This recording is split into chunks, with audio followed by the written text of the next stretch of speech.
And greetings. Happy Tuesday. Thanks for tuning in here today, live and on demand on BlazeTV, radio, and podcast. I am Steve Deace.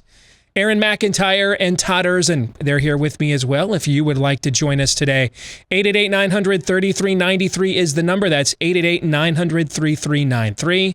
Steve at stevedeace.com is how you can email the program.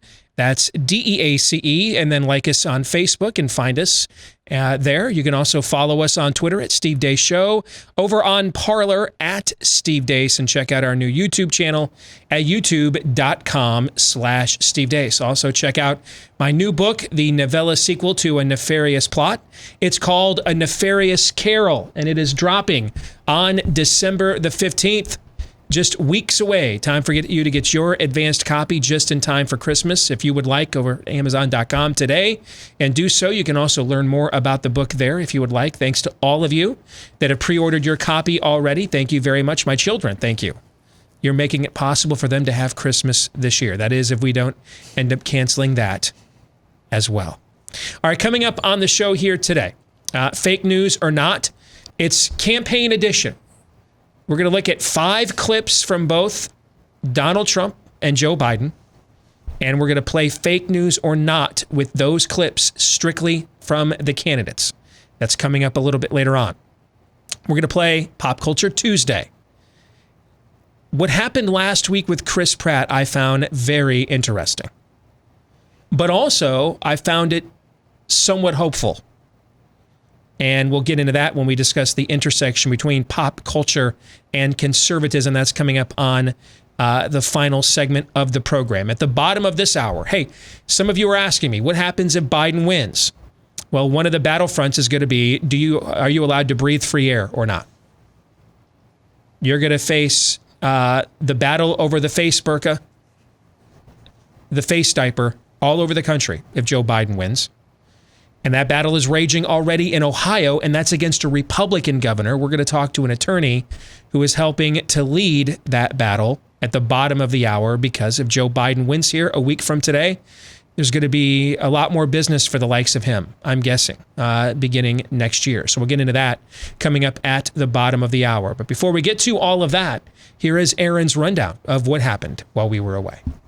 What happened while we were away, brought to you by an historic moment. After Senator Mazi Hirono of Hawaii voted, quote, hell no on the confirmation of Judge Amy Coney Barrett to the Supreme Court, nevertheless, the Senate persisted and did just that by a vote of 52-48. It marks a new era, hopefully, on the nation's highest court. Barrett is the first mother of school-aged children to become a Supreme Court justice and the only current member of the bench to be educated at somewhere other than Harvard or Yale. Supreme Court Justice Clarence Thomas swore Justice Barrett in. And that I will well and faithfully discharge.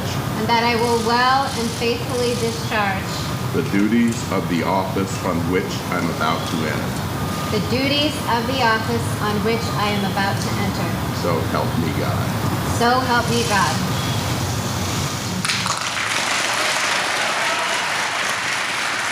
Chuck Schumer, your thoughts? My deepest and greatest sadness is for the American people. Generations yet unborn will suffer the consequences of this nomination.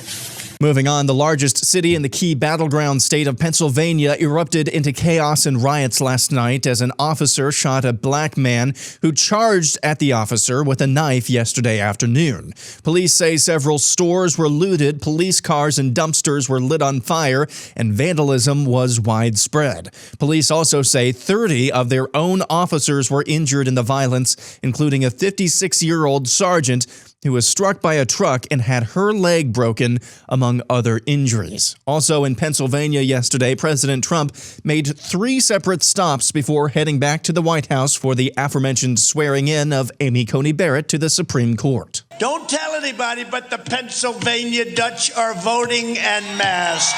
Hard workers, incredible craftsmen. You've done work for me over the years. I'll tell you, they can throw up a barn in about 2 days. Joe Biden, meanwhile, snapped at a reporter who asked about his son's alleged influence peddling and corruption. There is no controversy about my son. It's all a lie. It's a flat lie because the president has nothing else to run on. At another unplanned event for Biden, this happened. Here's the deal. One of the things that is important is that keep in mind, although they're going to vote on Barrett, I think today. For those of you listening, what's happening is that after Joe Biden started to meander and lose his train of thought after being asked a question, his staff ushers the media away. Moving on, and in the category of losing our damned minds, you may have seen this commercial recently. Well, this has been an absolute disaster from the beginning. This is real. That's the first thing. No pussyfooting around. We are not going to stamp this out unless we have a change of leadership. Joe Biden has a plan. He actually has a plan. He listens to medical experts. He wears a mask to show that everybody should wear a mask. Joe Biden will do what needs to be done so we can live a healthy, normal life again. The advertisement is a part of an ad campaign from a pro-Biden super PAC funded by Silicon Valley billionaires. It's that last voice you hear. He listens to medical experts. The voice of Eric Feigl-Ding, who, if you've spent 5 minutes on coronavirus Twitter, you know is one of the chief perpetrators of doomsday panic porn since the start of the pandemic. Thanks to independent journalist Jordan Schachtel, we now know Feigl-Ding is just another coronavirus charlatan. Feigl-Ding has for months portrayed himself as a medical doctor working at Harvard. Turns out he's got his PhD in nutrition and was a visiting scientist at Harvard's nutrition department in the past. He's also an aspiring politician who ran for office in Pennsylvania, who's contributed over $110,000 of his own money to a nonprofit he founded, which supports far-left politicians. Nevertheless, Twitter has marked him as a COVID-19 expert, and Feigl-Ding has seen his audience grow by leaps and bounds over the last 9 months. In Italy, mass protests have broken out over that country's continued lockdown orders. Police in Trieste, at one point, laid down their helmets in solidarity with the protesters. And finally, watch this and laugh. For those of you listening, what we're watching is an advertisement for a new product which promises to filter the air of impurities for the wearer by enclosing them in what amounts to a giant bubble.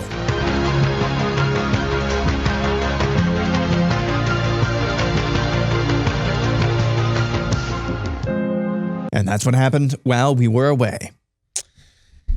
Aaron's Montage today brought to you by Brickhouse Nutrition. You know, the pandemic didn't just test our nation's economic endurance, but also the endurance of what happens to you with living an unhealthy lifestyle. You saw and continue to see certain pre-existing conditions like diabetes, morbid obesity, make you more prone to being vulnerable to coronavirus. And that's where you can do something about it. There are things you can do to be more responsible about what you put into your own body. And that's where Field of Greens comes in, because it's packed with 12 clinically researched essential fruits and vegetables, plus things that are good for you like green tea, ginger, beets, many other things that are all natural, and the powerful combination that not only supports your heart health, but a healthy immune system, metabolism, blood pressure, digestion.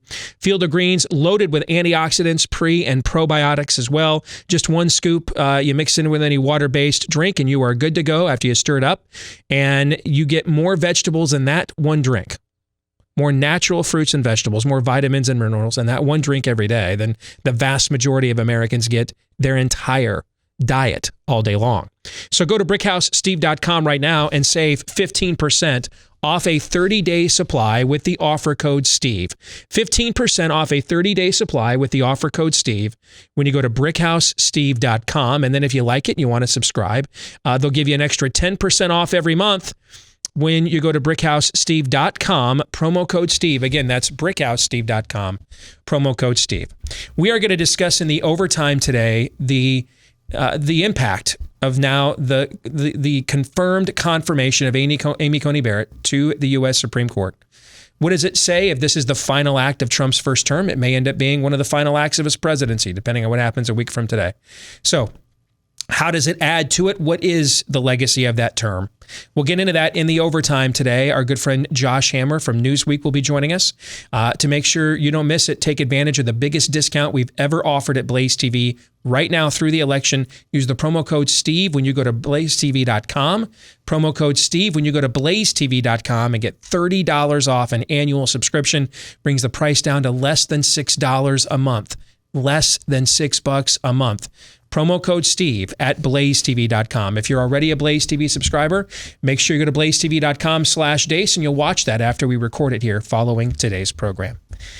Let's get to what is elsewhere in Aaron's montage. Our boy Jordan Schachtel with the work there on Feigl-Ding. Now, let me tell you this about Jordan. We used to work with him here at The Blaze. He now is an independent researcher. He's a frequent guest on our show. We've known Jordan for years.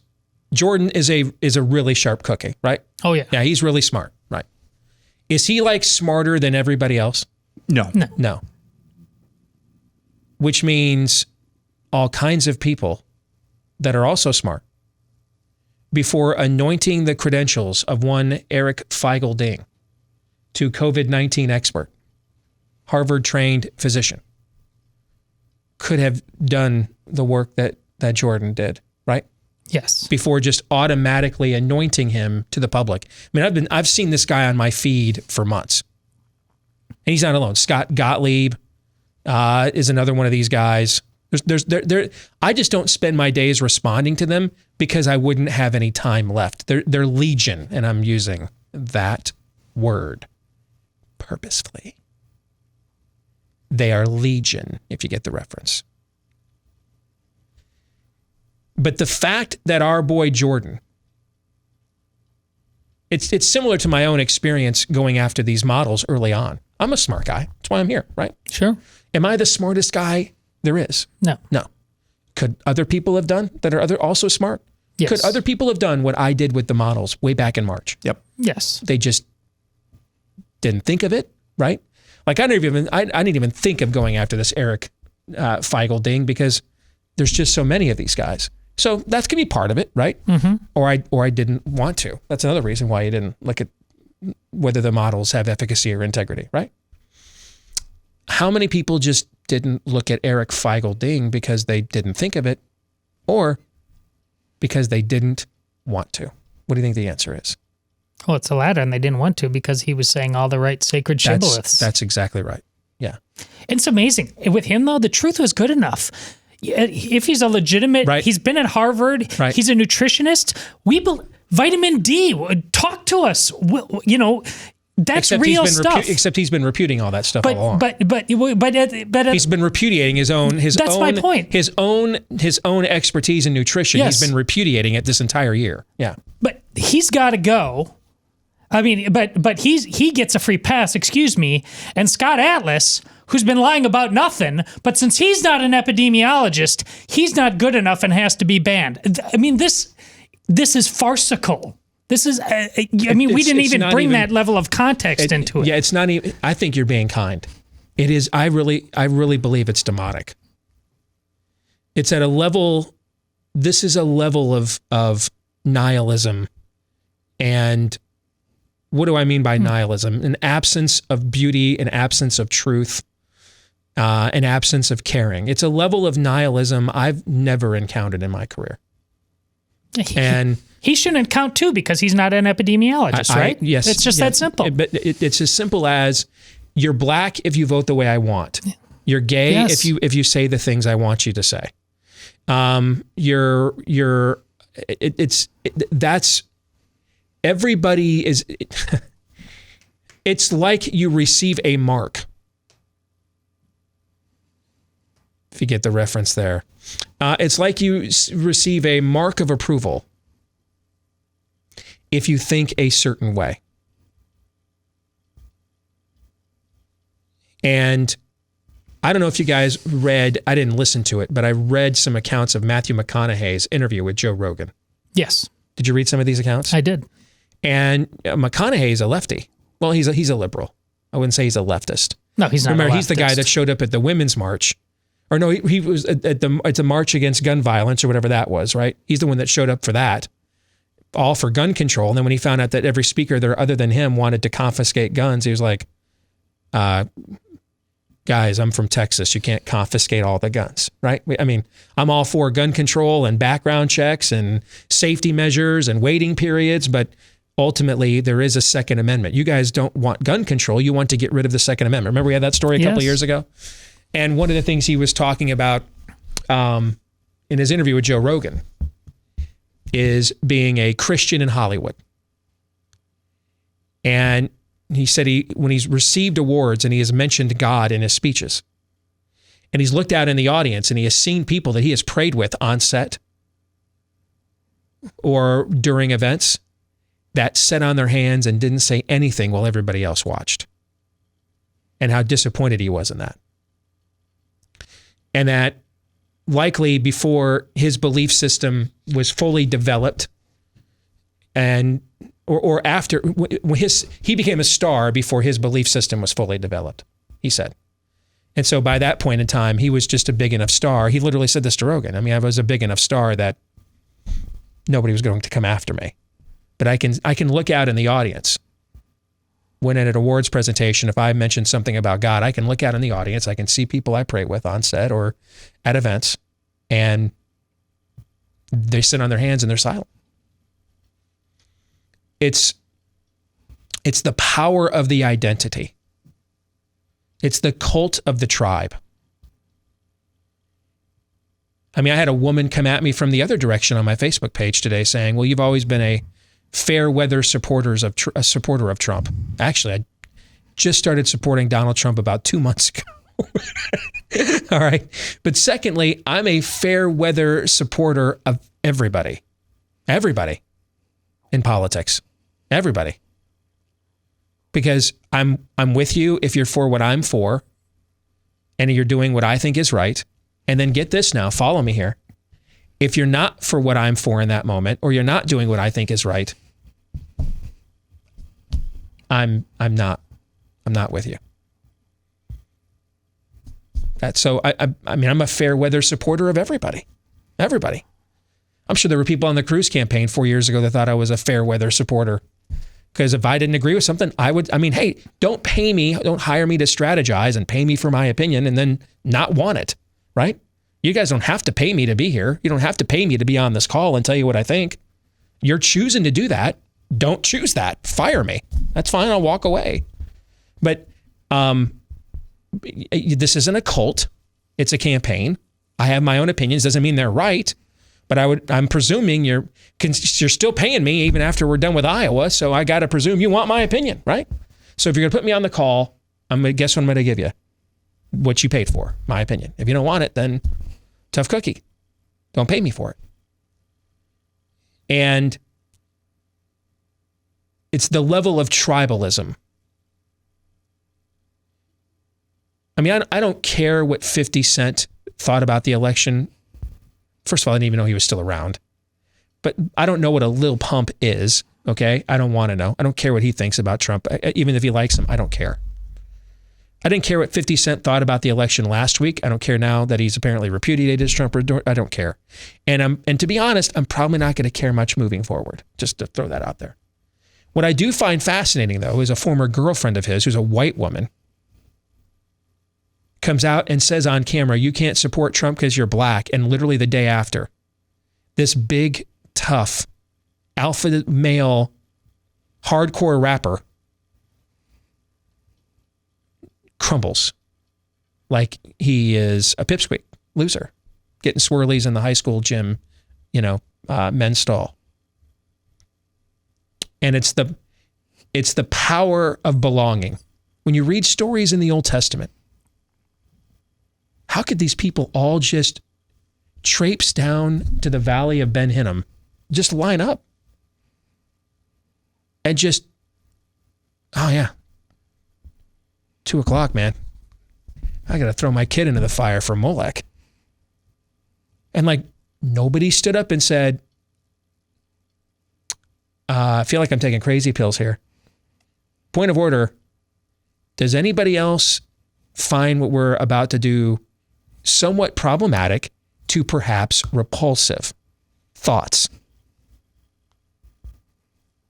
Nope. Just why? The power of belonging. The need to feel like we belong to something. And how we struggle to challenge that conventional or prevailing wisdom in any society. And this is what always has made Christianity a threat.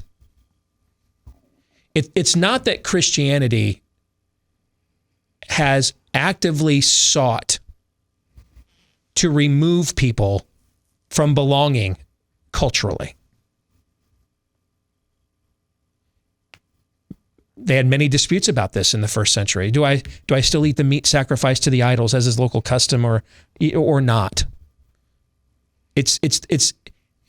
What made Christianity threatening is that it didn't care.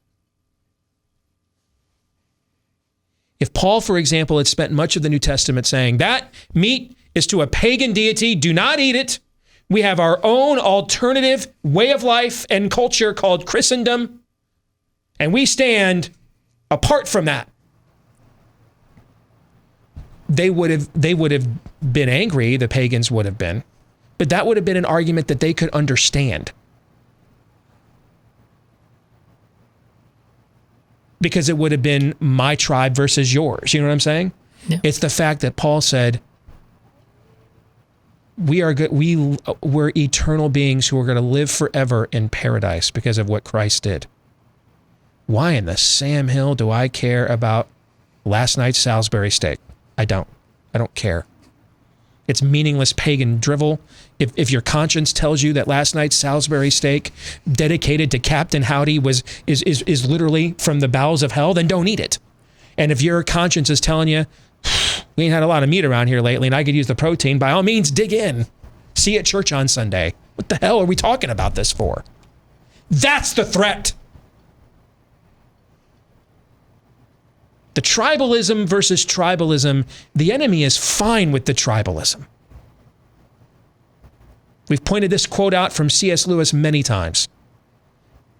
From the Screwtape Letters. Doesn't care if your tribe is the pacifist or the patriot, just as long as you're in one of these tribes.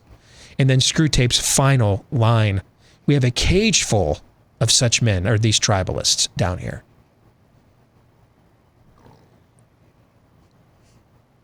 Christianity instead says, you bring your best ideas to the arena, we'll bring ours. I just let the lion out of its cage. I'll see on Mount Carmel. I'll bring in my one guy, Elijah. You bring all yours, we'll see on Mount Carmel. I'll bring my one dude, David, with his 5 smooth stones. You bring your giant, we'll see you in the Valley of Elah. That's what Christianity says. The Judeo-Christian ethic is, we got nothing to hide. We'll see. We're fine letting you live the way you want. But if you want to contest with us in the arena of ideas, we'll meet you there because we're pretty confident. We serve the only living God in the universe. So we'll see you there. We're not here to pick fights with you, but if you pick one with us, we will give you the fight you want. You just may not like the result. You probably would prefer because once we have the fight, you're going to I wish we could go back to your indifference, that you were indifferent to what we were doing.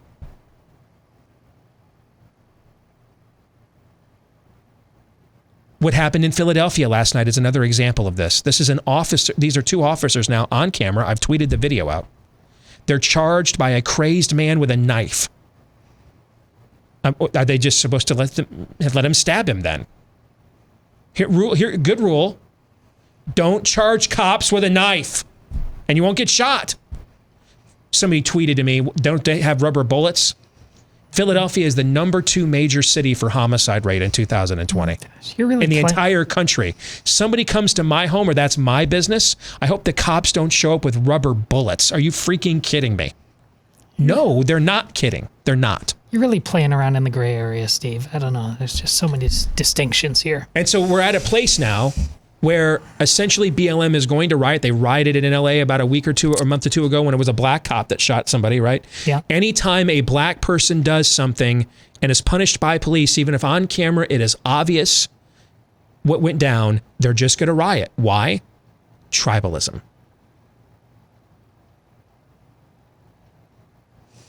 That is why this. How did we get here with Eric Feigl-Ding? It's all the same story. Eric Feigl-Ding is a modern day Balaam. He was paid to prophesy what people wanted to hear. And he gladly took the money. Gladly took the money. All Jordan Schachtel did is point out that This is actually Balaam's ass, his donkey talking instead. The guy is full of you-know-what because that's what comes out of the back end. Doesn't know what he's talking about. This goes to what we were talking about yesterday with the death of epistemology in America. I hadn't done some research on COVID in the last couple of weeks because I've been so buried in the election. So I decided yesterday to get caught back up on things. One of the things I missed, BBC did a deep dive on the latest data out of the UK earlier this month, courtesy of Scotland's Public Health. And what they're reporting in the UK is 23% of their deaths with COVID were people under the age of 75. So 1 out of every 4 almost. And they've had a lockdown in the UK since March the 16th. They've had masks for months. In Sweden, as of yesterday, the percentage of people under the age of 70 who have died with COVID with no lockdown and no masks is 11%. 11. Half of what they've seen. Half of the deaths of non-retirement aged peoples of what they have seen in Sweden with no lockdowns and no masks than what has gone on in the UK, according to the BBC, with masks and with lockdowns. I tweeted out earlier today a chart about the Czech Republic. Earlier this year, the health minister, the Fauci of the Czech Republic, did a video about how they were leading the parade for masks in Europe and pushing back on coronavirus. They're now on their 3rd mask mandate, and their cases in the Czech Republic, by the way, have skyrocketed. Now, back to what we said a few minutes ago. I'm a smart guy, right? Yeah. The people over at Rational Ground who chart all this stuff with the masks around the world, they're pretty smart, right? Yeah. Are we the smartest people in the world? No. Now, are there other smart people? Many. So could they find this data and share it if they wanted to? Easily at this point. So then why don't they? They're terrible, awful people. Yeah. And they're also the same kind of people doing almost all of the polling that you're seeing right now as well. And I got to tell you, I'm really concerned about what I see in Pennsylvania. I tweeted this out this morning. I am getting a Florida 2000 vibe. And for those of you that don't remember that, it seemed like the world was going to end. It's Disney World with your mask on compared to most of the cultural fights we've had the last few years. You know what I'm saying? Mm-hmm. And we liked each other a lot more back then. And we didn't have, debates about whether to have the kids in school. You could still go to any shopping center, restaurant, mall, movie theater you wanted to. AMC Theaters, #1 theater chain in America, reported yesterday they're going to be out of cash in 6 months. They're down to now being open just on the weekends. See, we could do all this stuff that unites us as a people. We could do all that during the Florida recount. And even at the time, that still seemed like, wow, this is really divisive. People are choosing sides. Like the story's never going to end, right? Mm-hmm. I remember I was covering an Iowa State basketball game the night that the Supreme Court weighed in on their decision. Imagine that environment, or imagine that story in Pennsylvania with this environment, though. After an entire year of a crazed lockdown, last night's riots in Philadelphia. I hope I'm wrong, man, but what I am seeing out of Pennsylvania, it doesn't seem like the people running that state and that election have any clue what they're doing, or they know exactly what they're doing, which is my real fear. More in a moment. The average American has almost 100 points they can add to their credit score, but has no idea how to get there. That's where ScoreMaster comes in. It's the new credit science that will help you super boost your credit score. And when we say super boost, we mean it. We're not talking a few points here or there. How about the fact the average ScoreMaster user can raise their score 61 points in about 3 weeks? Now, how? Because they take the information that the banks have on you and give it to you so that you know where you want to go with your score. Why your score is the way it is, they will show you specifically, hey, here's what's holding you back right now, and then what you can specifically do to get that score to where you want it to be, and maybe even how long it will take. And what happens when you raise your score? Well, it can make the difference in getting the approval for that business loan, mortgage, auto loan, maybe even a job. A lot of employers are looking at credit scores these days. Or it can even just improve the terms you'll get, even if you could get an approval right now. So enroll in minutes, all right, and see how many plus points ScoreMaster can add to your credit score when you visit scoremaster.com/Steve. That's scoremaster.com/Steve. So what happens if a week from today, or 2 weeks from today, 3 weeks from today, 4 weeks from today, if my vibe, Florida 2000 vibes I'm getting out of Pennsylvania, or maybe this entire election turn out to be true? If and when at some point Joe Biden is sworn in as president of the United States, how do things change? Well, one of the areas I think that are going to change for sure, you're already having to do it right now, but I think under a Biden administration nationwide, you're going to have to push back on the face diaper, the burqa of the of corona fascism, of the branch Covidians. When is it safe to take it off? How long do we have to wear them? What would be the benchmarks by which we would know now that we don't have to cover our faces and we are, as free people, free to breathe free air again? Some people are fighting this battle in the state of Ohio already, and that's with with a Republican governor who has appropriately been named DeWine. I cannot think of a more appropriately named politician in America. If you have watched his emasculating kvetching on coronavirus here this year. Tom Renz is the lead attorney for a group called Stand Up Ohio, or Ohio Stands Up, my apologies. And he joins us here at The Blaze, because if Biden wins, guys like Tom are going to get a lot busier here in the coming year. How are you, Tom? Well, I'm great, and I got to tell you, I love your characterization of DeWine. It was absolutely spot on. Yeah, I have felt my sperm count lower reading some of the sonnets he has tried to write about coronavirus in his Twitter threads. I don't know what the birth rate's going to be in Ohio this year, but I'm guessing anybody that's been subjected to Governor DeWine's emasculating kvetches has probably seen their conception rate just irradiated. I'm just appalled, frankly, watching it. But the masks in your state, what's the situation right now? It's bad, actually. It's not enough for them to require that we wear them everywhere. Now what we're seeing is the governor is really trying to push us hard in the schools, even though this doesn't affect kids in any way, shape, or form. Right now, I'm dealing with a number of situations, people coming to me, where the schools aren't even honoring their religious and medical exemptions that are required under the law. It's ridiculous. It's become such a political thing that, if you have the capacity to think for yourself, you realize that this is nonsense. And if you're on the left, you don't. It's just kind of that simple. So, the governor keeps pushing this, and he keeps doubling down on these masks. It's interesting because they're not safe. We actually have a couple experts who are OSHA trained that have came out and talked about the face diapers not being safe. These are things that are just ridiculous. So I just don't know what to tell you about it. It's absurd, and God willing, we're going to be able to make this all go away by getting to the truth. So let me give you some background on where I am at on the mask issue. Way back in March, when we began locking down, I said, guys, we can't, the cure can't be worse than the disease. So I actually suggested, why don't we just wear masks and not do lockdowns?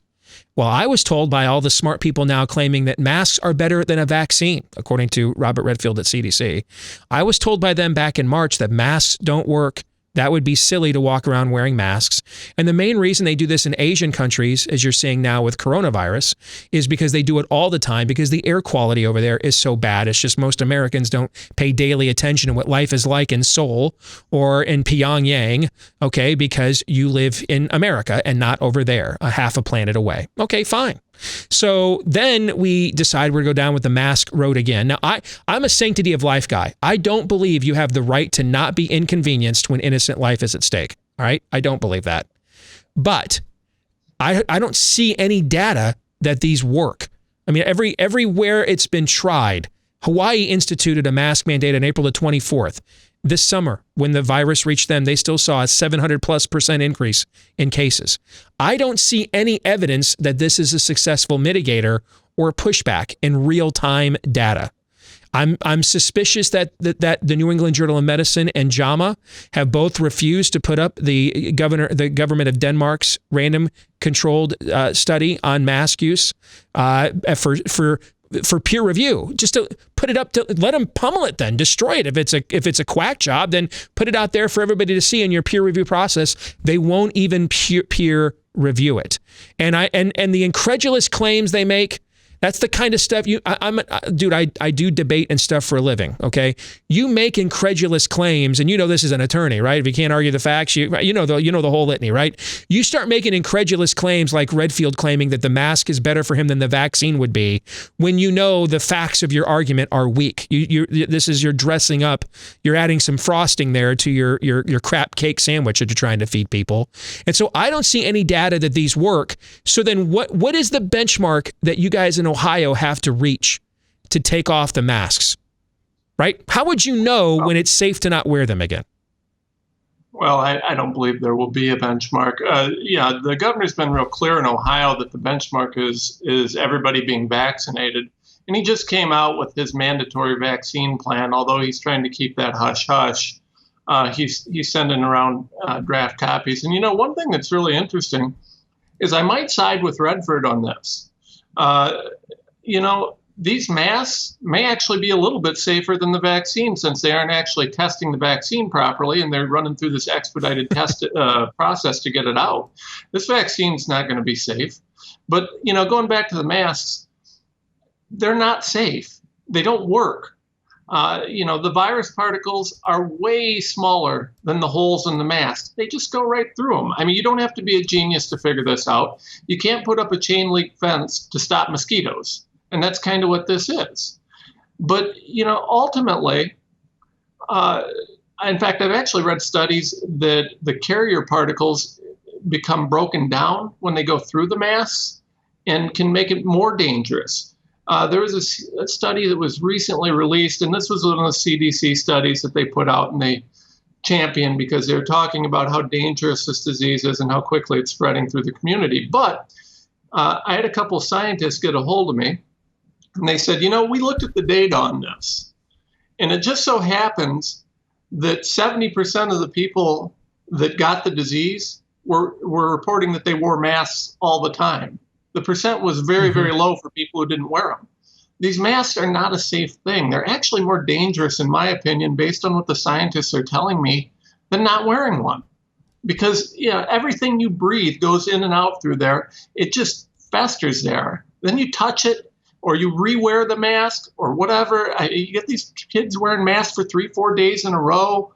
I mean, they're filthy and disgusting, and yet somehow this is our solution. I think they're actually trying to spread it. I think that maybe that's the goal. I don't know, because there's no science behind this. There's nothing anywhere that backs up that masks are good. And God knows that if science is no longer actually science. Science is now, it's established when the left says it's established. It doesn't really matter what the science says behind it. As long as the left says that it's established science, and we can't question it. So we suppress anything that's different, any other theories, any other ideas that anyone has. What's your strategy, Tom? I'm guessing your strategy is to get the state of Ohio into a courtroom, right? Under oath, right? How do you get to that point? Well, we filed our complaint, and initially we were granted discovery. And we've always known, and I mean, I've made no secrets about this. Our goal is truth, right? We believe when we get to discovery and the facts come out that they back up everything we're saying, and we believe that this whole thing tends to go away afterwards. Now, once people realize that they've been lied to for 7-8 months now, they're going to be upset, and this whole thing will go away. So we always wanted to get to discovery, but we also always knew that the state does not want discovery, because then they have to tell the truth. So we had discovery granted, and then the state filed some motions to play some games and delay discovery. I do believe they definitely didn't want discovery prior to the election.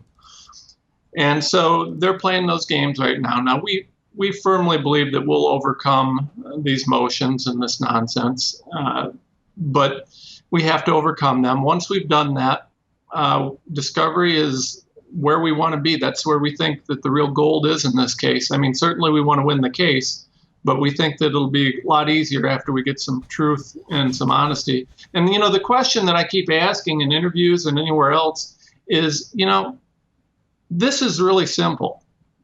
If we're wrong, if this is as dangerous as it sounds, and if the science actually backs it up, share it. Put it out there. Exactly. Make it public. Why are you hiding it? What are you hiding things for if you don't have anything to hide? The mask study in Denmark was done by the government there. Okay, not some right-wing think tank. Frankly, I don't know that Denmark has a single right-wing think tank, actually. So the government did the study, commissioned the study. The government of Norway commissioned their own study, found it was going to require masking 400,000 people regularly to stop basically one infection. One of the studies in a letter that Senator Ted Cruz sent to CDC asking them about what proof do they have of masks, they cited to the senator a study from Goldman Sachs, and what it found was that it would take about 100,000 people on a daily basis to at maximum stop 1% of the spread. Anywhere from 0.6 to 1% was the ratio in this Goldman Sachs study. So if you get them in a court of law, if I can ask, if I was told, Steve, Robert Redfield will come on your show and answer only one question. Anthony Fauci will come on your show and answer only one question about masks. This is the question I would ask. Why haven't we been wearing masks every flu season our entire lives? That's the question I would ask. If the masks work, then why haven't we been wearing masks every flu season all of our lives? Why haven't we been doing this?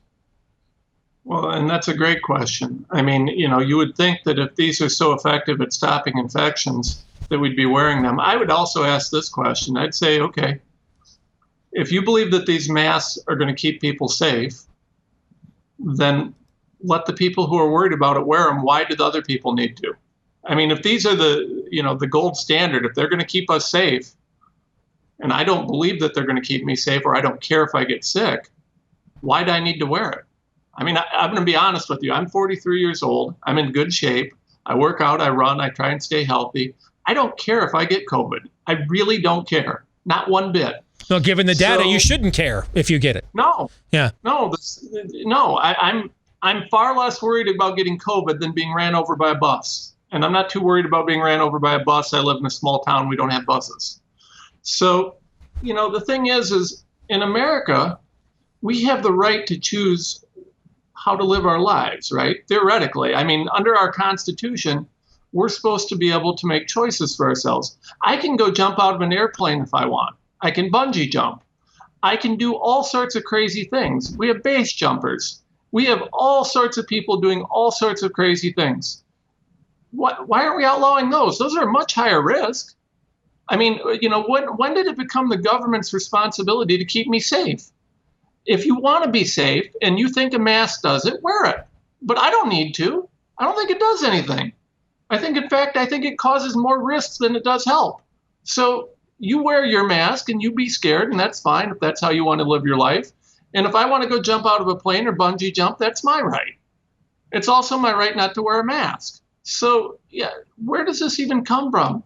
When did we lose sight of the fact that we have freedom in this country? Why don't we care about that? Tom, if our audience wants to follow what you guys are doing there in pushing back on this, and if there's people in other states that want to emulate what you're doing, what's the best way they can contact you and follow what you guys are up to there in Ohio? Well, we're working with two organizations. One is Ohio Stands Up, and that was created by my plaintiffs to help spread the word. Because if we don't share this alternative narrative, if we don't share this information, if people like you aren't out there helping to educate people, then even if I win this case, we still got 150 million Americans too afraid to walk out their door. So we've got Ohio Stands Up, and then I'm also working with Make America Free Again. And you can reach out to either of those. I've got a website you're welcome to look at. I try and keep it up to date. But I will tell you, Steve, I've got some pretty interesting news that I haven't shared too widely yet. I got 1 minute, so go ahead. I am getting ready. We're going to be filing a suit like this in a second state coming up very soon. And I can't tell you which state yet, but we're getting ready to file this in the second state. And we're just going to keep going until we get this. And we're also working on some really cool legislation. So, we're going to win this one way or another. Tom, appreciate the work you're doing there. Definitely keep us up to date. All right. God bless you, man. Take care. Thank you. Thank you for all you do. Thank you, Tom. Gentlemen, your thoughts on that conversation? Well, it's ultimately just about defining reality. I really liked how he talked about, referencing points of what it meant to be American, live free or die, the way we let many people do that any way they want to. And after the first 2 weeks to flatten the curve, we know so much. Every time somebody says there's so much about this we still don't know, I just, that's when I get feeling like you did. It's a lie. It's just when violent, angry. It's because utter because they're throwing nonsense. out all established laws of virology and immunology and acting as if this is a unique phenomenon. Yeah. It is a unique virus, but it is not a unique phenomenon that is causing us to just jettison everything we have known from science for the last 70 Every years. Big Ten player and coaches should be able to sign off right now on this thing and say, I don't care. Just like I don't care about this. We're just playing football, just like at Wisconsin. This is nonsense, Steve. And just very quickly, there's one thing that he said early on about when does this actually end? Tom said, I don't think there actually is a point. Yes. If you think that this is going to end, if the coronavirus fascism is going to end, especially the mask is just going to end with a vaccine or with an election, I've got a lab in Wuhan to sell you. Right on the money. Fake news or not is next. All right, we're back with Hour 2, live and on demand here on Blaze TV, radio, and podcast. Steve Deace with Todd Erzin, Aaron McIntyre, and all of you. 888-900-3393 is the number. Let us know what you think about what we think via the stevedeace.com inbox. Steve@stevedeace.com is how you can email the show. Like us on Facebook. Follow us on Twitter at Steve Deace Show. Also over on Parler at Steve Deace, and check out our new YouTube channel at youtube.com/Steve Deace. And the last name is Deace. Hey, if you're one of our podcast listeners, thank you very much. If you haven't done this yet, smash the subscribe button for us.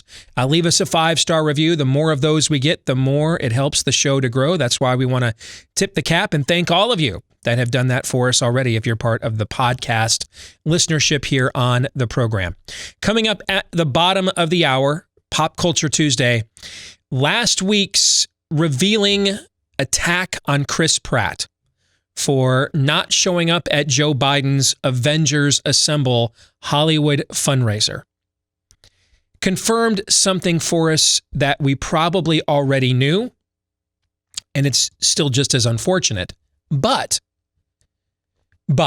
something positive may have come out of this as well. I hesitate to go there in 2020. This is the year now where I just learned this morning, for the first time, like in my entire life, I'm not going to watch the Peanuts holiday specials on network television. Because of course. 2020 is the worst year. ESPN just came out with a great idea. College game day from Augusta National for the Fall Masters. That's a great idea. Why do I get the sense that the stage collapses or something and it doesn't happen, given what this year has been about? So I will celebrate College game day at Augusta National when I turn on the TV that Saturday morning and it's on. Until then, I don't believe it's going to happen, precisely because it's a great idea. And this has been the year where all good ideas have gone to die, is in this year. So I hesitate to think there could be a positive out of what happened to Chris Pratt last week. but we'll go there anyway, coming up at the bottom of the hour. Let's get to fake news or not, brought to you by Rough Greens. You know, we do all kinds of things to make our pets happy. We walk our dogs, we feed our dogs, we get them groomed, we love on them, play with them. But you know what they also need? Nutrition, because a lot of the stuff we are feeding them has been stripped out of the vitamins, nutrients, prebiotics, omega oils, etc., antioxidants that they need the most for the same reason that our food was too, in many cases, for a long shelf life. That's why we take so many supplements these days. Your dog could use one as well, and that's where Rough Greens comes in. It's a supplement that you sprinkle in with your dog's food in a powder form, and apparently it'll make the food they love taste even better. At least that's the case if our dog Cap's any indication. And you can try it right now for less than $15, $14.95, and see in a couple of weeks if you don't see a difference in your dog or not with the Jumpstart bag at roughgreens.com/blaze, RUFF for roughgreens.com/blaze. All right, gentlemen, this week I have selected 5 clips. These are all just from the candidates. All right, so we have 3 from Trump. 3 from Biden and 2 from Trump. You guys are going to decide, are these fake news or not? And I have no context before you ask me. I have no context of what specifically I'm looking for. I want to get your raw, reflexive reaction to each of these clips, all right? Let us begin with the president stumping in Pennsylvania. Joe Biden is a diehard globalist who wiped out your steel mills. You know it better than almost any place in this country. Closed down your factories, kill your coal jobs, outsourced your industries, and supported every terrible and disastrous trade deal. For the whole, for 47 years, this guy's been there. You saw in the debate. Did anybody watch the debate by any chance? But did you see? Here's my standard answer. Joe, you've been there for 47 years. Why didn't you do it? Fake news or not? Aaron, you get to go first. I think from just what I've seen, you can't make this your primary pitch, but if you want to throw out a little chicken wing arm check of this guy, if this guy's just a career politician, globalist, depending on your location, know where you're at, but depending on your location, I think that can be an effective line of attack. You can't make it your primary. You still have to give people a reason to vote for you. But just reminding people, this guy's been around for 47 years, hasn't done a darn thing. The only thing that he has done is he's cut deals across the country that have taken your jobs away, the jobs that you used to have anyway. So I think that's true news. Yeah, Todd, what do you think? That is not fake news. And once again, I go back to where we were after the debate last week. I'm pleasantly surprised that this has been sustainable after that debate when this came up. Yeah, I heard it like everybody else, but we're living in don't know what a gender is territory. I just didn't think it would be sustainable. And here it is in Pennsylvania. You're getting that crowd. I saw them pan to the audience because people started cheering. There were actual coal miners in the crowd. I mean, Trump will win Pennsylvania, and he will win this election if this level of reality, what really matters to real people, has settled in and the nonsense has gone aside. I'm continued to being encouraged. I never thought we'd still be talking about this at length just because I didn't think the environment would allow it. Okay. Let's go to the former vice president, Joe Biden, talking about the controversy that continues swirling around his son Hunter. That's going to be the focus of Tucker Carlson's show for an entire hour tonight on Fox News. The Biden whistleblower, is going to be his guest. Here's Joe Biden reacting. Questions and controversy continues today about Hunter Biden, your son's. There is no controversy about my son. Dealing, just all questions. A lie. It's a flat lie because the president has nothing else to run on. If you notice, while American people are talking about what's happening to their families, he has no plan. In the debate, he has no plan. Everything from the Wall Street Journal, every other major news outlet has said what he's saying is simply not true. Todd, you get to go first. I'm glad you made this entirely open-ended That is not fake news from this perspective. And this speaks to what Aaron hit on about a career politician.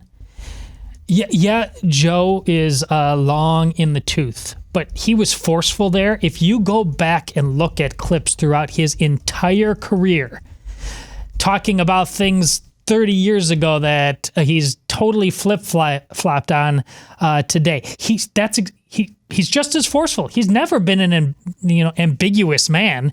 Everything he decides to talk about, he'll just talk about like that. I believe this in my bones, to my very core.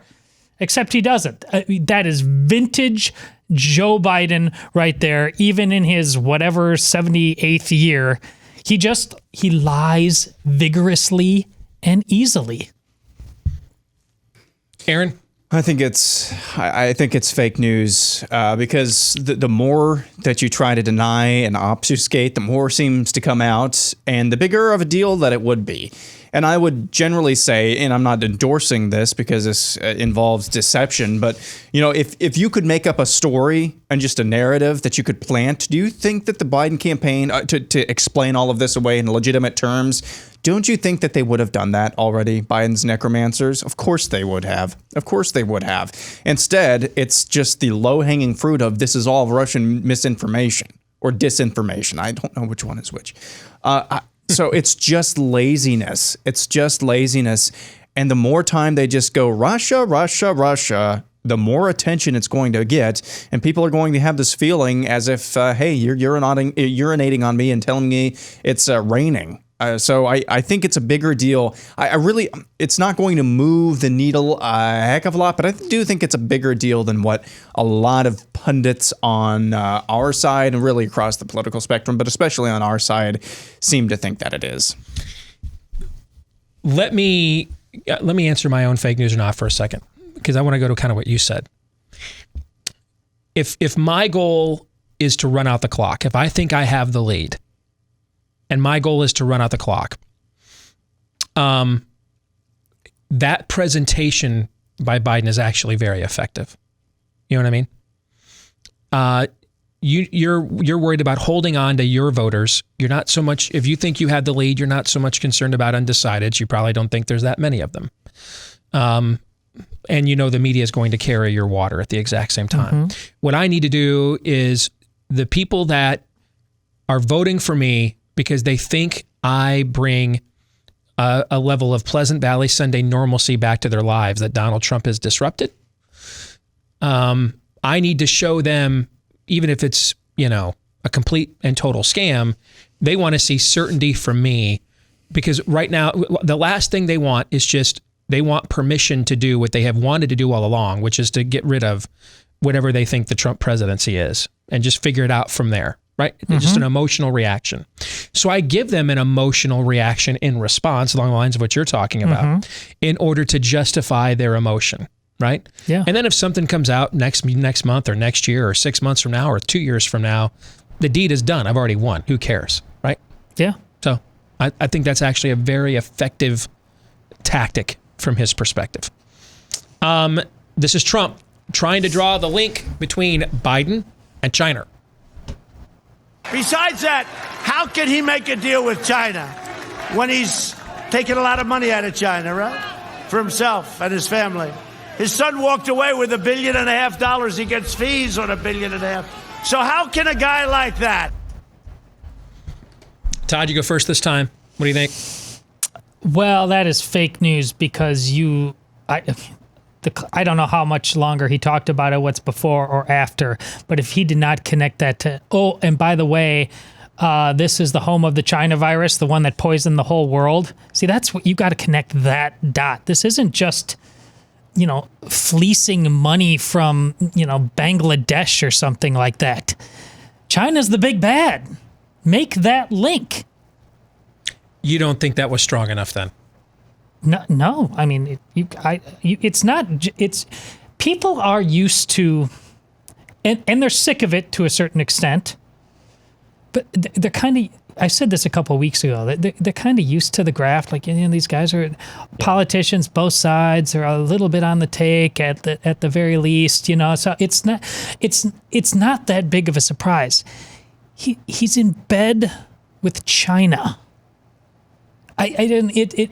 And China is not even the China of a year ago, when we knew one-child policies and we knew about Uyghurs and we knew about a lot of ugliness there and dissidents and what's happening to them in prisons. Now we know they poison the whole world.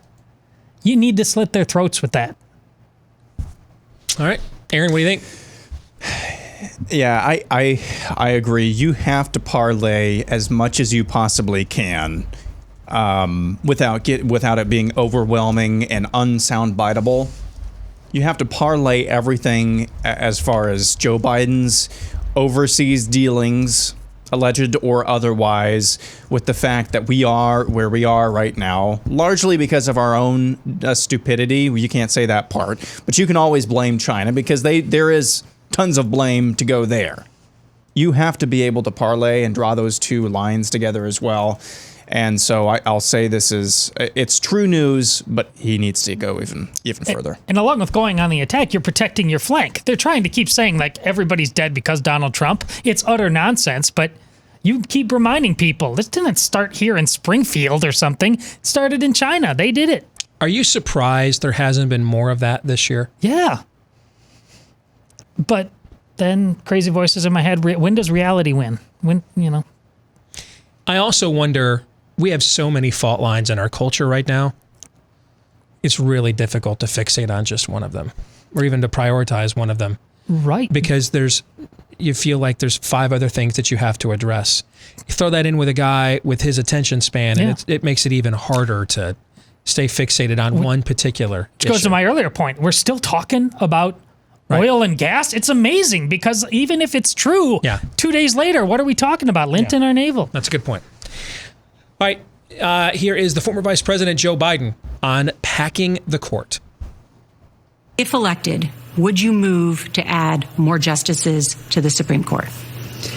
If elected, what I will do is I'll put together a national commission bipartisan commission of scholars, constitutional scholars, Democrats, Republicans, liberal, conservative, and I will ask them to, over 180 days, come back to me with recommendations as to how to reform the court system, because it's getting out of whack.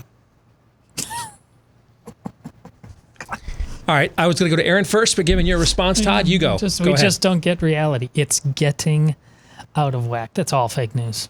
It's there's not going to be grand commission. This is not going to be done in any grown-up way. No.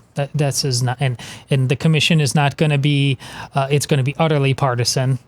Really, are you going to listen to Jonathan Turley? Do you care what he thinks? He's already told you this is utterly stupid. Joe, you've said this was stupid in your past life. That's what I'm talking about. You said just as passionately in your past life, and people are allowed to change their minds. But on something like this, you should have never been in Congress if you did not fundamentally understand that. That's why everybody was so impressed with Amy Coney Barrett last night when she took her. Did you hear her speech? No. Well, took my wife to the movies. Got out of the house. It was short and sweet, but it was a perfect fundamental understanding of what the court is and why they're not legislators. That's how he thinks it's getting out of whack. Our ability to not fool you anymore about what that is out of whack in his eyes. It's just garbage. To me, Aaron, you go first. I don't want to step on your applause, my man. Go ahead. Oh, no, I think it's totally true news, except the commission is going to be made up of whoever the judicial version of the Anthony Fauci's and Eric Feigl-Dings are, the coronavirus. That's what's going to make up the commission. It's just the commission is just a fig leaf to cover what the left has wanted to do, which is, oh, crap. We lost the courts, change the rules so we will win into perpetuity. That's how they think. They don't think in terms of, they never lose, guys. In their minds, they never lose. Never lose. Because they don't. If they lose, if they actually lose at the election, democracy, they preach, for as much as they preach capital D democracy, as soon, you saw this with Brexit, you saw it with Donald Trump, you're going to see it again with the judicial nominee. As much as they preach capital D democracy, when democracy gets in their way, we'll do an autocracy. We'll do an oligarchy. They will do whatever they need to do. They will change the rules however they need to change them. They will become whatever they need to become, except for righteous and truth seekers in order to gain power. So, of course, this is going to happen. And as Todd said, it's going to happen in the most dumb and non-adult way possible because it's what we deserve. They don't lose. I mean, tell me what massive policy initiative pushback has been enacted in recent years when Republicans win. I mean, on a national level. I'm sure there have been individual states where you see this, but on a national level, show me where they have been punished nationally for losing an election, meaning the paradigm shifted. You know what I'm trying to say? Mm-hmm. Show me when that has occurred. Like, I come up with one instance. One. Since Reagan left office, and that was in January of 1989, 4 years before Aaron was born. I was a sophomore in high school. Show me when they have been punished from a policy perspective. There's only one thing I can think of. I can think of one. The Brady bill and then the 1994 midterms. And they have been on the defensive on the gun control issue ever since then. Okay? They've been on the defensive with it. It's not a political winner for them nationally. That's the one. That is the one. I'll grant that one. Guns is the one. Name me the second one. What's the other one? Healthcare, taxes. No. One of the most remarkable things to watch was wasn't it like 33 states that had a marriage amendment? On the 32 in a row. 32 in a row. Yep. And in places like, Oregon, wasn't it? Oregon was one. California was You'd be just another. like, okay, now we're going to define reality here. Publicly stating. There you go. Then Obergefell, bathrooms. It just doesn't matter. And everybody rolled over. Said, okay, I guess courts have spoken or something. That's the kind of broken that Joe is now kind of worried about because people are like, wait, what? See, I know I keep repeating this mantra, but it's important. They're never punished by the policy process. They're punished by you and I, the voters, right? Done like Obamacare, 1,000 Democrats lose their office in the next decade or next 7 years. Didn't like Nancy Pelosi as Speaker, John Boehner becomes Speaker, and then Paul Ryan. Right? Didn't like Harry Reid run in the Senate, Mitch McConnell takes over. They're punished at the ballot box by us. But then when we empower people as our elected representatives on our behalf, what policy outcomes do they pursue that they punish them? I mean, put this on the shoe on the other foot. If the big tech companies were all biased to the right, and there was a Democrat in the White House with control of the FCC, how long would Section 230 still be standing? Right. It had been gone in 3 seconds, not 60 seconds, Nicolas Cage. Gone in 3 seconds. This is everything to do what you said about... We're a week away from the election. They're still out there. They took a tweet the president put out last night about voter fraud in Pennsylvania and fact-checked it. Nothing is done. Most of these Republicans went there to be somebody. Look, Ma, I'm president of the student council. They never went there to fight. They just never did. And then they realize how bloodthirsty it is, and it's game over from the minute they walk in the door. It's why there's no point to giving them any power if Trump loses next week. There's no point to it. We're going to get all the same policies anyway. Might as well let the Democrats own it and force it down the American people's throats and let them take all the blame for it. Did you like losing the House to Nancy Pelosi 2 years ago because of Obamacare? How'd you like them apples? For those of you that disagree with me, want to push back on me on this. How much did you enjoy losing 40 House seats because you own Obamacare now? How much did you enjoy that? See, I'm right.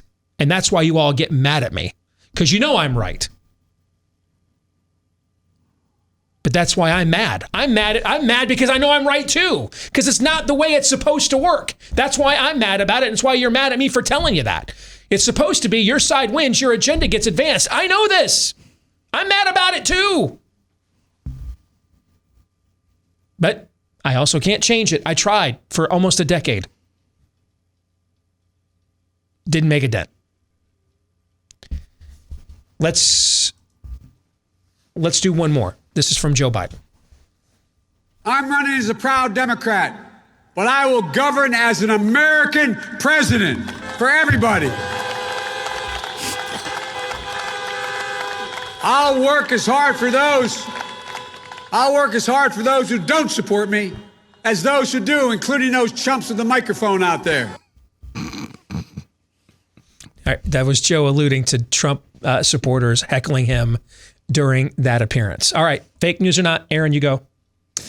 It's funny. It's not the same thing, I don't think, as Basket of Deplorables from 2016, but it is funny. It's funny nonetheless. And that's, it's funny, but it's also fake news. The people who are necromancing, I mean, Joe Biden's not going to be the president of anything if he's elected. It's not him. I'd like to know who the Frank Underwood is, who's pulling the strings or going to be pulling the strings. Is it Kamala, or is it some person you've never heard of before? That's my fear. Somebody who you've never heard of in your life. Somebody's you've never heard of in your life, who are just literally moving Joe Biden's hands around on the executive order pens or that's the thing. So of course they're not going to govern the same or govern for all America. They're going to remake America in their own image, and that doesn't include you, unless of course you bow the knee or slit your throat, lest they slit yours. Well, it's just really funny on its face that more Trump supporters keep showing up to Biden events than Biden supporters. But really, in this environment, pretty darn rich. Well, for even before this year, it is the Democrats at Republican events that made a cottage industry of sitting in and pouncing and screaming and yelling and throwing things at you. We know this for a fact. And now, how many months on end have we had cities held hostage by chumps burning things to the ground, looting in mostly peaceful protests? Really, these are the chumps. Again, we're totally living in the upside down. They're always lying. They're always guilty of the thing they're accusing you of. Always.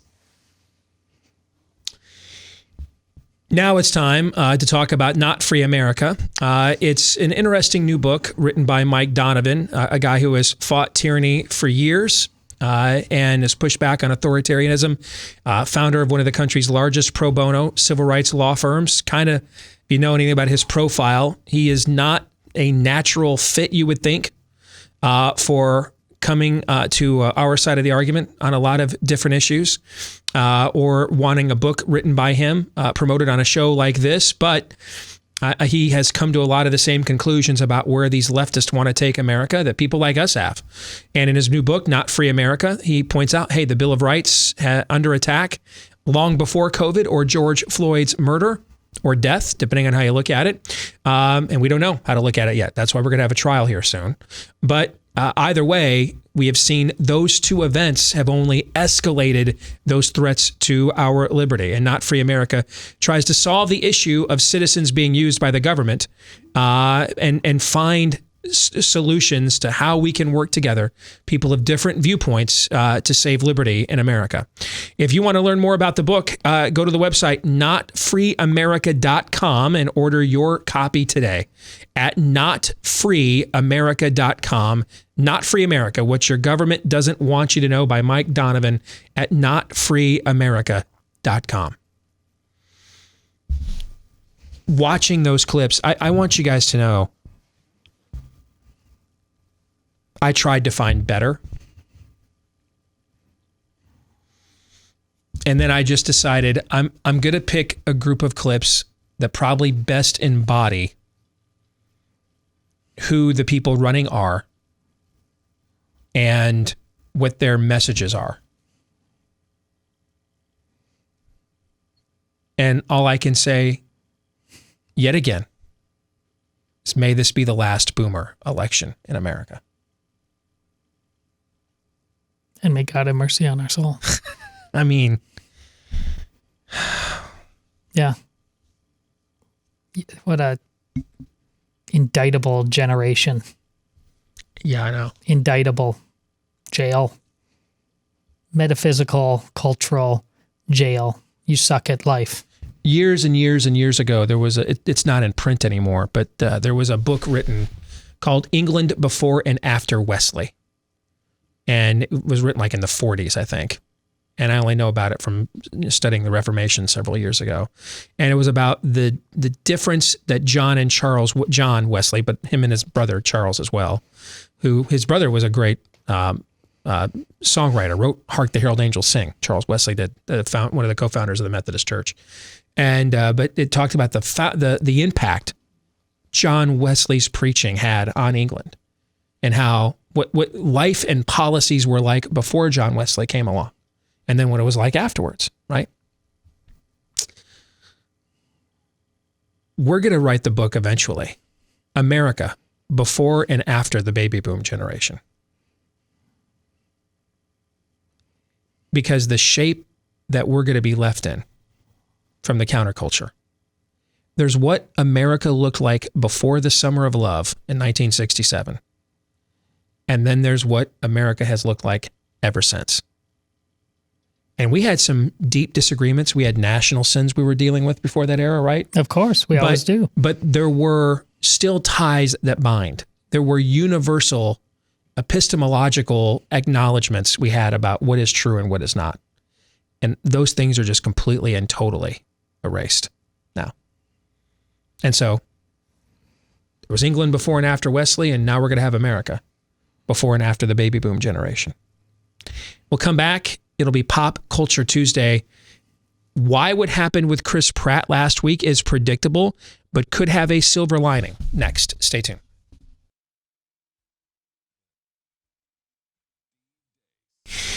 You know, diving into the real estate market is always stressful, especially if you're doing the doubleheader where you're selling your current home and buying a new one and you're trying to navigate the timing of all that. I've done that before. Thankfully, I had a real estate agent that I could trust, and that was in an economy, in a market that's more certain than these unprecedented times. Bing!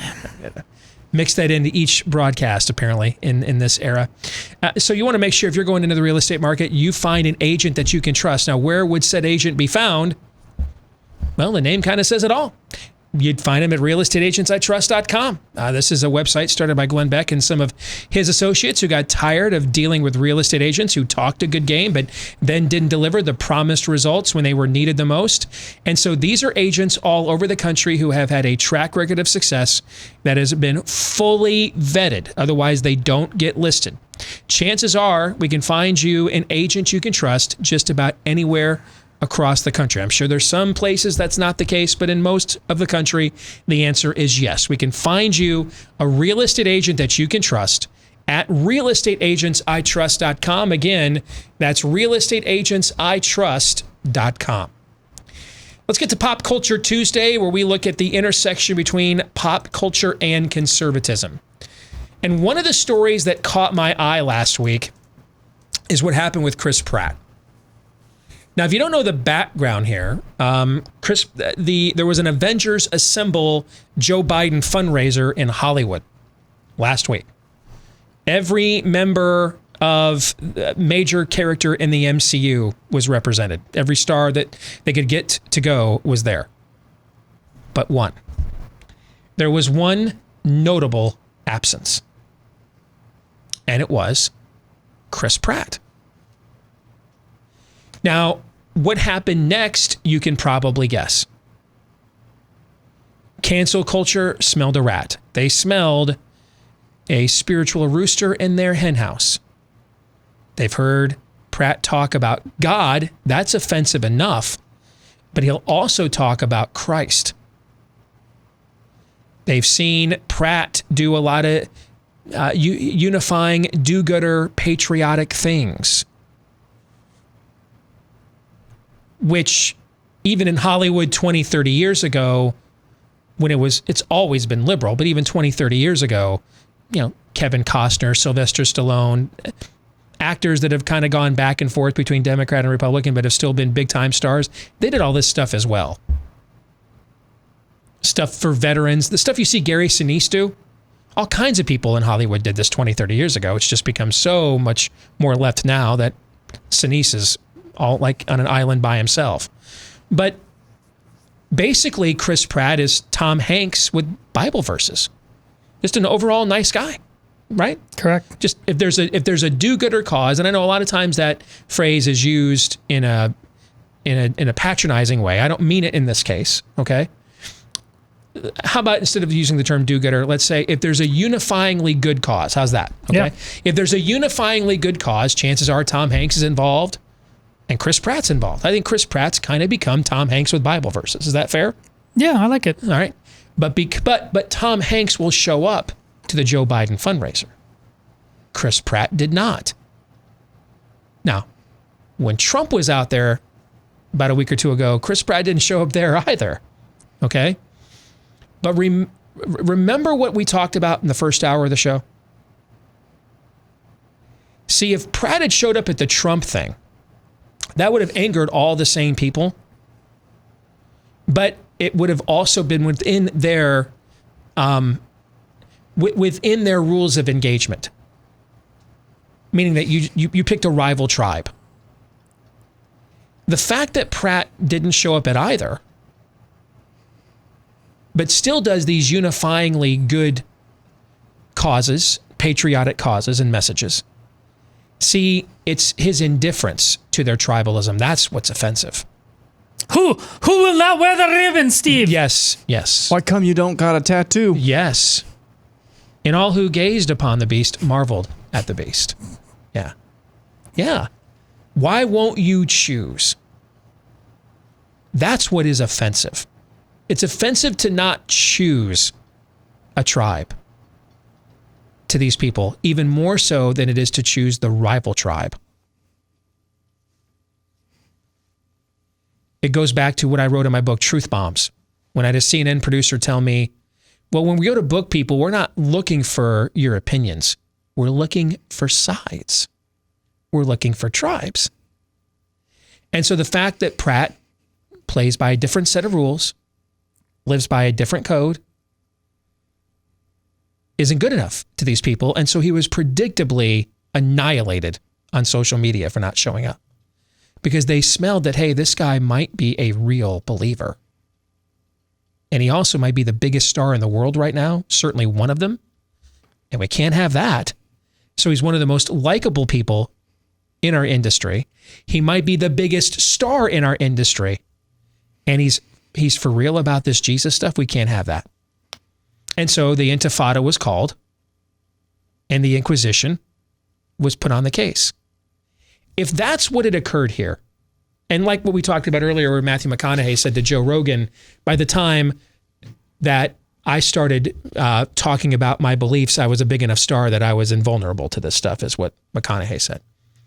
Pratt right now is a bigger star than even Matthew McConaughey's ever been. And McConaughey's a big star, but Pratt's a bigger star right now than McConaughey has ever been. So he's pretty much invulnerable to it, to a degree I would imagine too. So if this was just the story, we wouldn't be talking about it right now. But it's the way this story ended that I found fascinating, and I think I found a little bit of hope. Because I keep telling you guys my concern is a civil war. I am legitimately concerned about it. And civil wars happen when one or both sides of a cultural fault line in a country have determined they're no longer willing to live with the other.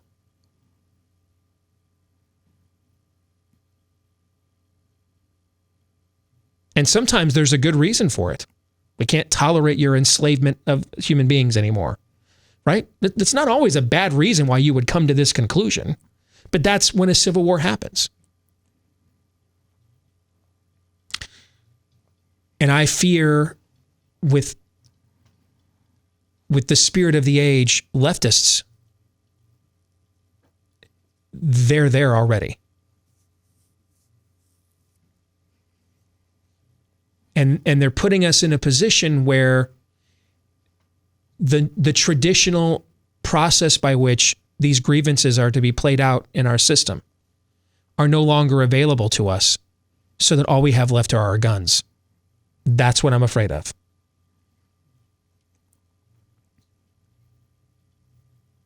Except there was noticeable pushback from Chris Pratt's castmates. Several of them are also major stars. One of the leading pushbackers is a guy that right now might be even a bigger star than Chris Pratt is right now. Robert Downey Jr. Talked about Pratt being a sincere Christian. How good he is to other people. How he sincerely, earnestly tries to live out what he believes. And he has values, but he's apolitical. I will tell you, I did not expect that.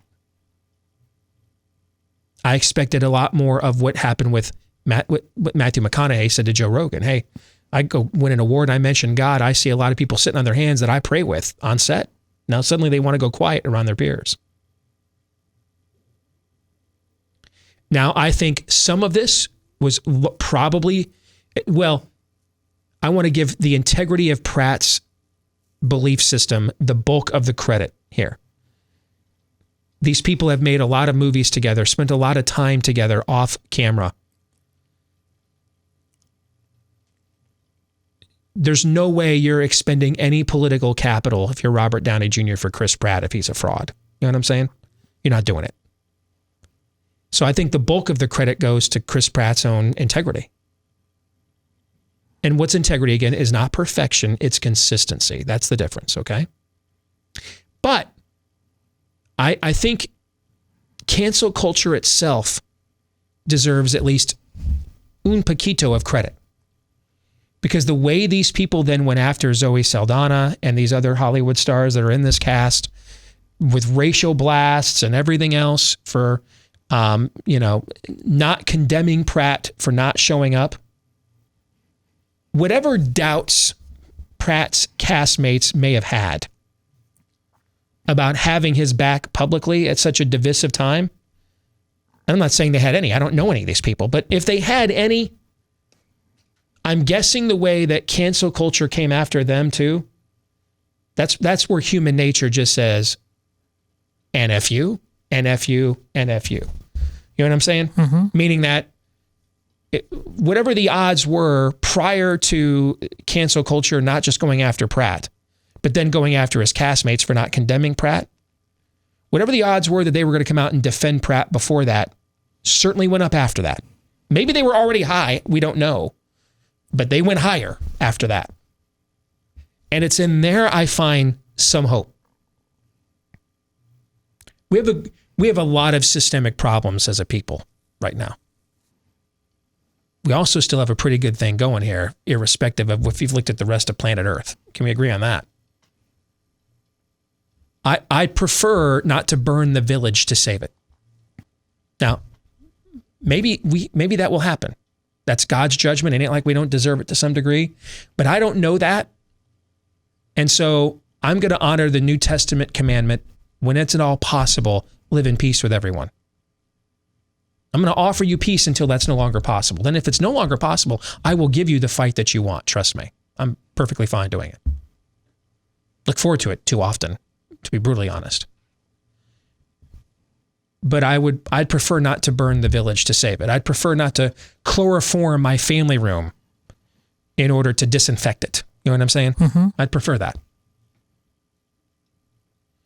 And maybe there's some hope there that can still happen in America. That element of the left can even drive the Hollywood left nuts. I saw Sarah Silverman, of all people, coming out and condemning that this week. Yep. Okay. And then maybe there's some hope that if we are sincere about who we are, and we see, Christ told us that would happen in the New Testament, but with the sincerity of what we believe, that even the pagans will honor your good character.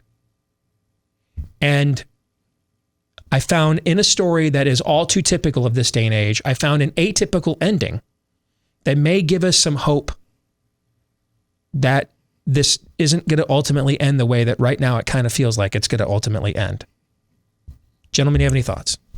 It definitely gives me hope. I've brought this story up several times. I've had these conversations with liberal friends of mine, and before 2020 or 2016 ever came along, that if we keep going down that path, you and I are going to be opposite sides of a very, very messy fight.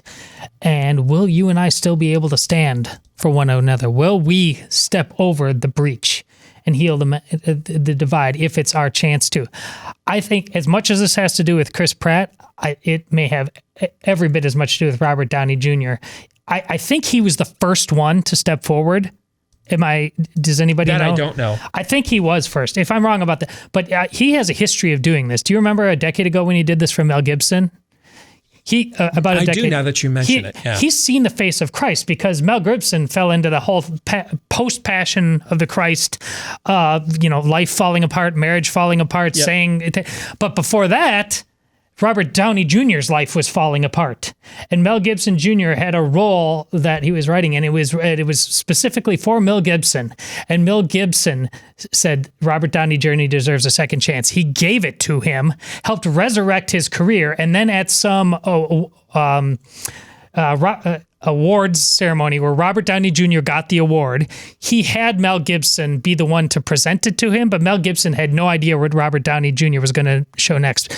I have no idea Robert Downey Jr.'s belief system, but he isn't into hypocritical BS. And he told everybody in that crowd, he who has not sinned, cast the first stone. Otherwise, stop this nonsense. And Mel Gibson's crying in the background. He has a history of doing this because he had been shown at his lowest the great sacrificial love of Jesus Christ. And so look at what happened now. Where two come in my name. Mm-hmm. We got to see what we saw.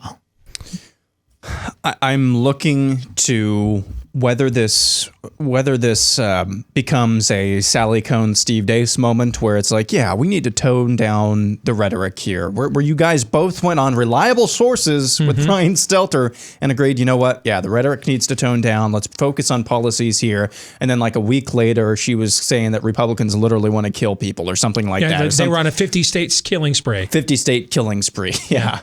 So is this going to be another moment like that? Or is there actually some pink pill moment here? Not a red pill, but maybe just something along those lines.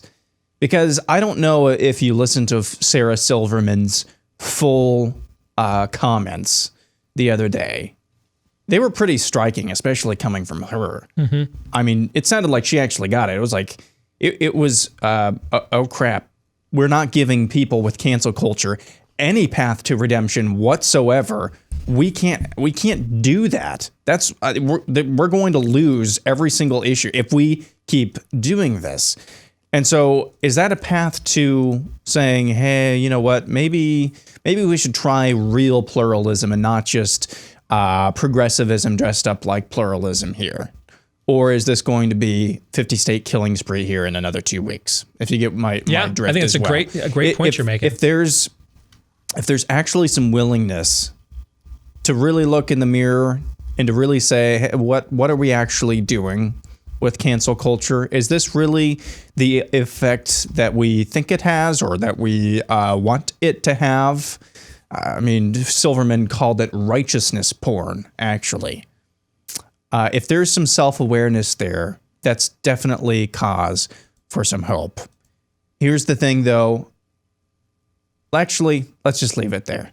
Yeah, let's leave it on a positive for a change. Yeah. Great stuff, guys. We're going to stick around to the overtime for our Blaze TV subscribers. Don't forget promo code Steve gets you the most discounted rate ever to subscribe at blazetv.com. For the rest of you, we'll see you tomorrow, noon to 2 Eastern, right after Glenn Beck. Until then, John 3:17.